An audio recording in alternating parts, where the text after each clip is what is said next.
السلام علیکم ورحمۃ اللہ وبرکاتہ۔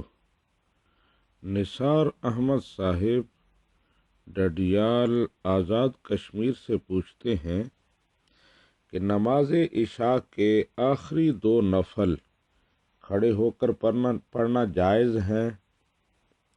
جی نثار احمد صاحب، نماز عشاء کے آخری 2 نفل کھڑے ہو کر ہی پڑھنے چاہیے۔ اس کا دوہرا ثواب ہوتا ہے۔ اگرچہ بیٹھ کر پڑھنے پر بھی کوئی اعتراض نہیں، لیکن کھڑے ہو کر پڑھنا افضل ہے۔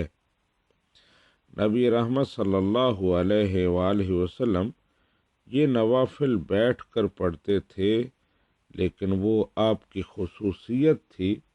ہمارے لیے کھڑے ہو کر پڑھنا بہتر ہے اور بیٹھ کر پڑھنا بھی جائز ہے۔ ھذا ما ظہر لی واللہ ورسولہ اعلم بالصواب۔